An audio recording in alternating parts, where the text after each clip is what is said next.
So the suggested journey topic for the month of November has to do with deepening our relationship with our helping spirits.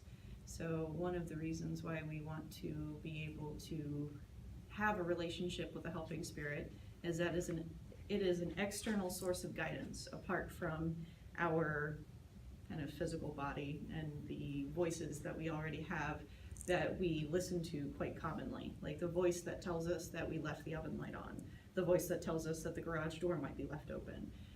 All of these appear as voices that tend to speak to us in our head that can influence ourselves as well as our behavior. And normally when we start talking about listening to voices, there might be some psychiatric help involved. So hence why sometimes shamanism is one of those things that can be sort of taboo for people to speak about. However, people have been doing this for thousands of years.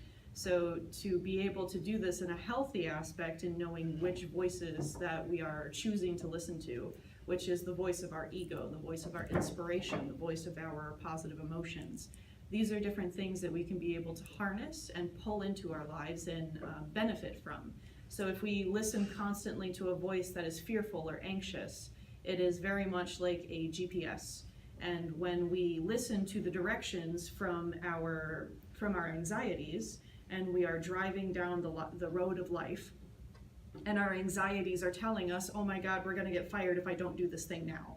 Because if I do this thing, and then I get fired from my job, then that means that I can't pay for things, and so therefore everything's going to be blah, blah, blah, blah, blah. So when we listen to these intuitions, they can appear as voices in our head, either that or they can be gut feelings, they can be strong feelings that we feel like we might need to go do one thing or another, like I really feel like I have to go quit my job, I really feel like I need to do this before I do that, and that all is in the scheme of organizing. So the topic, suggested journey topic for this month is all about in regards to listening and honing to the different voices that are beneficial for us to be able to follow our life's path. So when we talk about listening to external help, that's definitely a trigger for some people that might be involved with psychology and things like that. But in truth, when you are able to listen to these different types of feelings and being able to join in good relationship with these different subtle energy body things, then you are able to kind of form a good collective, and you can have resources in which to inspire you and move you down a path that leads you into a greater understanding and a more whole picture instead of a isolated picture and just living based off of fear, because if I don't do this, then that means that this is going to happen, instead of feeling like you can listen to inner guidance. I agree. Yeah. So yeah, that's pretty much the topic. So now how do we do that? Yeah. So so the good thing about shamanic journeying is that it can be used as a tool to utilize and to kind of have this external relationship. Xander, thank you. To be quiet. Okay, thank you. So having this relationship while we do shamanic journeying is that we are able to go and escape into, well, not escape, but we are able to go into a non-ordinary reality. So then that way we can facilitate this deeper understanding and be able to meet up with a helping spirit. I usually encourage when people are first starting out to do one helping spirit at a time and just being able to facilitate some sort of direct connection to that. For people that are more seasoned practitioners, it is very probable to have a power animal to help you, as well as an ancestral helping spirit, which are different types of helping spirits. And then we have different beings that we are able to communicate with, so then that way they specialize in our lives. One of the great things that was taught to me was by Mary Turtle Rooker, and so she learned from Mary Cordes. Yes, Mary Cordes. that there's a difference between the different types of helping spirits that you have out there. So there are the egoic and the non-egoic helping spirits. And I don't think that I covered that in I the... think you mentioned something about ego last time. Yeah. Yeah, you did mention something about that. Okay, yeah. But you can continue. Okay. So with egoic and non-egoic helping spirits, they, when you go into the realm of non-ordinary reality, which we use the altered state of consciousness as shamanic journeying, then we are able to kind of dive into and see that when you go into that state, that you go into other worlds. And when you go into other worlds, you are able to interact sometimes with helping spirits that are just like us. They have an ego. They have opinions, sometimes very strong opinions. And they also sometimes will have ulterior motives and objectives, but we choose to work with them and their objectives, and so we form a partnership with them. So it's very much like having a friend on the other side. For some shamanic traditions where they have egoic helping spirits, it's very common to not release the identity of your power animal or helping spirit, because an egoic helping spirit can be bribed, it can also be tricked, and it can be lied to. So if they are tricked or lied to or manipulated, then therefore they pass that knowledge on to you through that relationship. So, and it's not inherently a bad thing. That, yeah. Yeah, So- you mentioned that last time. Yeah. About that last time. Mm-hmm. Yeah, and the non-egoic helping spirits tend to not have an ego because they are directly connected to source.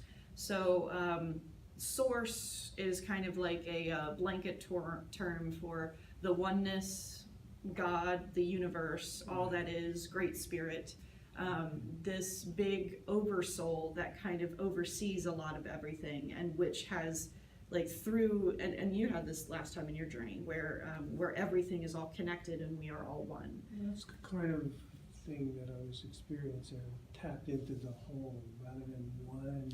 Yeah. It was like sort of part of everything. Mm-hmm. Yeah, so that part of everything is very much of a shamanic cosmology, where you feel that you are connected to the rivers, you are connected to the drum, you are connected to your car, because cars have different spirits, and et cetera, et cetera. So Inanimate objects. Yeah. Well, I mean, I believe that inanimate objects can definitely carry the essence of spirit. So that's one of the things when you begin working with power objects. But anyway, power objects are a different topic. Back to non-egoic. So with non-egoic, they are a direct connection to source. So this higher power, so to speak. And since they are directly connected, they cannot be lied or fooled to.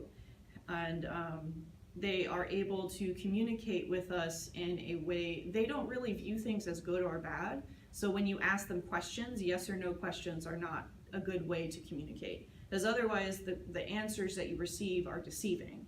So I'm not sure if anyone is fantasy related, but it's kind of like talking to an elf, where you have to be really careful about the words that you use, because otherwise you can kind of go into a contractual bindment of some sort. But usually compassionate spirits or non-egoic spirits, they have they just care about you and your personal development, because the main reason why we are here on this God-given earth is so then that way we can be able to live our life's purpose. And when we don't live our life's purpose, we're not living up to what we came here to do.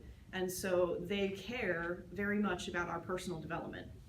So if you so pretty much you are serving the universe because you are fulfilling your role in this life. Otherwise, if you are not, and you are hiding from everything because you're getting the job that you're supposed to get, you're getting the house that you're supposed to get, and you're getting the spouse and then the children with the white picket fence. So when you are told to do things besides you actually coming of your own accord and growing into the person that you need to be doing, usually with the consultant or the help of elders in our community or helping spirits that are that can help facilitate this communication, that is something that I feel is lacking in our community, or just in the Western Hemisphere. But I feel like that is definitely changing. So facilitating a direct connection with a helping spirit is one of the ways that we can deepen ourselves and kind of come into deeper relationship with why we are here on this earth. So to be able to have access to a helping spirit such as a non-egoic can help us, but I find that sometimes they're very dry because and so I prefer working with egoic spirits, and again, it's all preference. And so but a good thing that non-egoics can help do is they can help vet and say, okay, so is this helping spirit something that I should be working with? If I go into relationship and if I walk into this with this thing in mind, then how do I move forward? So, or like, what are some of the lessons that I can learn? And so these are the types of questions that we begin to ask as we start journeying. And but if you don't know the difference between egoic and non-egoic, or this has not been explained to you, it can be terribly confusing. So yeah, so so if you have come from a different shamanic tradition, it is very common to question, are you egoic or non-egoic? But if I would just recommend starting off in the place of a beginner and just having the basic journey question of, I would like to meet my non-egoic connection to source at this time. Mm-hmm. So when you say it really long like that, it's very precise, you're asking exactly what you need to, and it's not a yes or no question. So when you ask to be connected to a non-egoic helping spirit, then you are able to kind of facilitate that communication, and don't second guess yourself. There's a lot of doubt that begins to fill our mind, or we can't relax enough. So that's one of those things that being able to trust is one of the first steps in the process, because a lot of people don't trust themselves. So if they don't trust themselves, well, then how am I going to continue down this path? Yeah. So all of these things our helping spirits can help us out with. But first, we have to establish a really good core connection to be able to ask those questions. Otherwise, we could get sidetracked, or we could get a relationship with a helping spirit that could end up being codependent, which we could learn lessons that we might not intend to learn, like about betrayal and about lying and about manipulation. So it's all about what are the lessons that you were consciously asking for. So when we begin to ask the journey question, again, for seasoned practitioners, if you already know your connection to your non-egoic helping spirit, then what you can end up doing is asking your helping spirit, show me something that I did not know about you that I need to know at this time. And I always like to add at this time, because you don't want to know something that you need to know about 5 years from now. Or you don't want to know something that you need to know like 5 years in the past.